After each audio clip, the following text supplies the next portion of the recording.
Hello, in this video I'm going to show you how to shop online for furniture and then remove the backgrounds from the furniture, lighting, and other accessories that you choose for this project. So to start with, you're going to want to find relatively high resolution images for your poster. So I've located this sofa from Hickory Chair, and I am going to start by just right-clicking and open image in new tab. I want to take a look at the image. It looks pretty good, so I'm just going to I'll do save image as. You're going to save it wherever, likely into a Cybox that's associated with our studio project. But I'm just going to save it somewhere else because I don't want to keep it.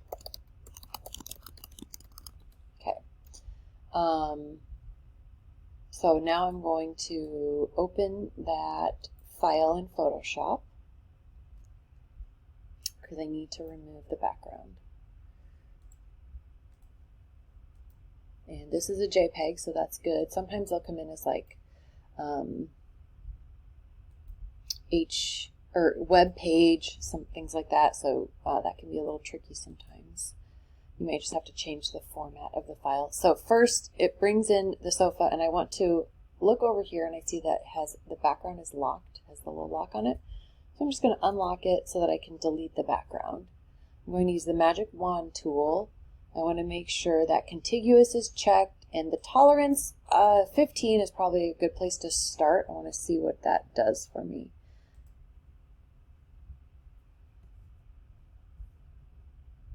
It's not getting any of the nail heads. And I'm going to hold shift down and just select around the sofa to get all of the pieces. Now I'm seeing over here it's missing a little bit, so I could try lowering the tolerance a little bit.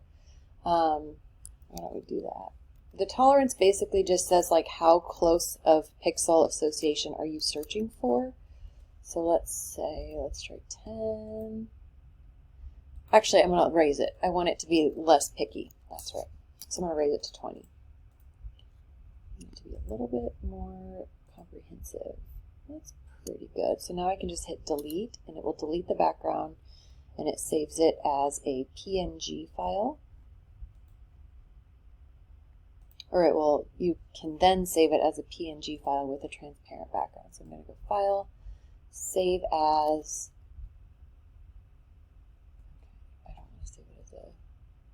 Actually, let's go File, Export, Export As. I'm not doing the quick export because I want to control the quality. I don't want a smaller file.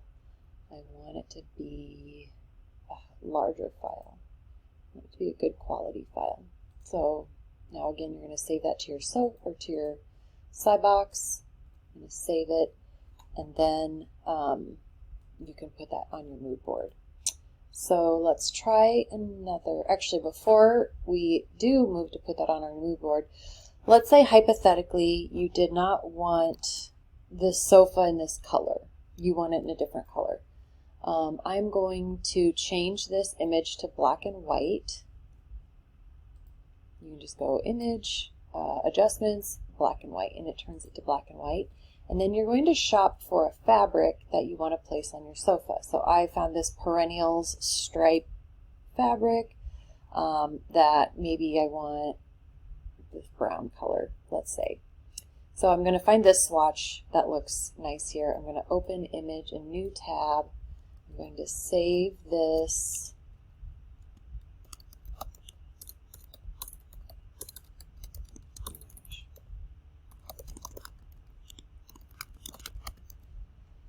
And you're saving it to your Cybox. And I would recommend also perhaps saving a link to everything on like a Word document, just so that you have it somewhere that you can reference if you are struggling.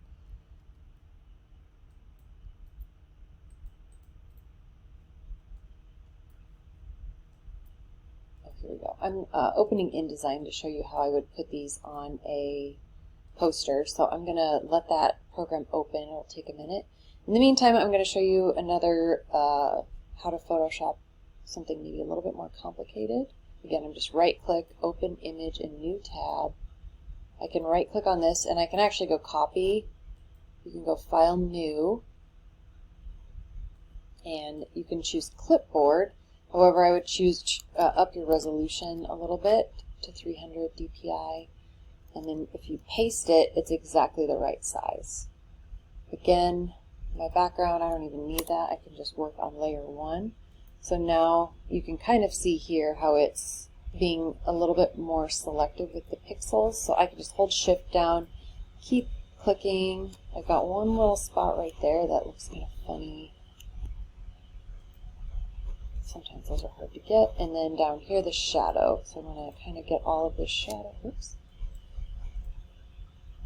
Zoom in. Now you can see it's got kind of a lumpy edge here, which I don't personally love, and I would probably spend a lot of time like going through and making sure you get all of these edges clean. You can also go back and clean it up with an eraser later. You can lower the tolerance or raise the tolerance so it gets more pixels.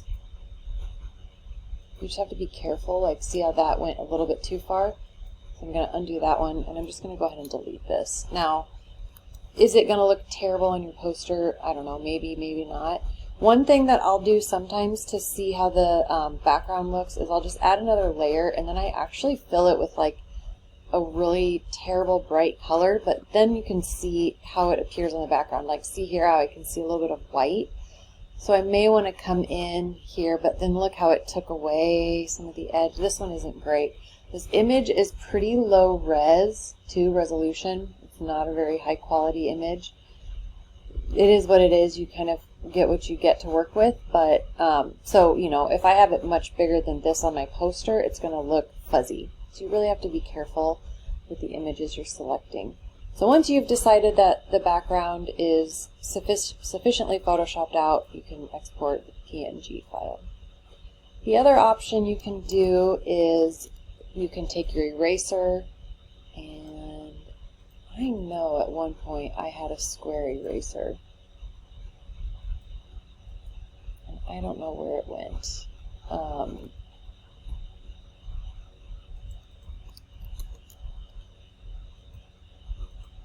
Block. Here we go. That's how you do the square. You change the mode to block. Okay, so that is interesting. The eraser size never changes. As you zoom in, you can get more precise, and then you zoom out and you can get more, the eraser essentially gets bigger.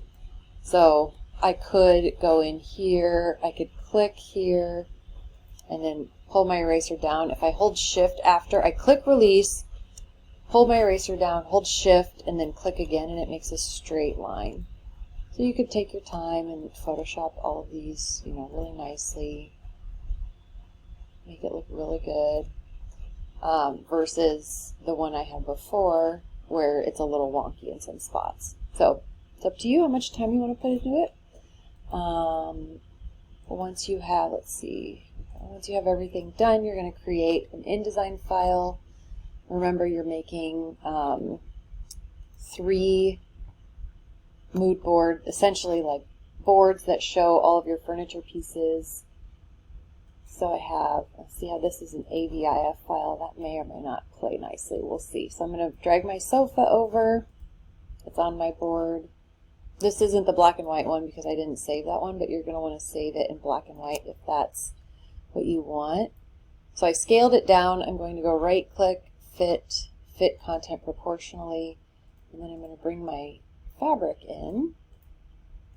And then I want to scale that down. I just clicked on the orange box, and then I use my trackpad to scale it down. I can right click, fit content, fit frame to content. And then I'm going to put this next to my sofa so that way when it's on the board, I know this is the textile that goes with the sofa. I'm also going to label each of these.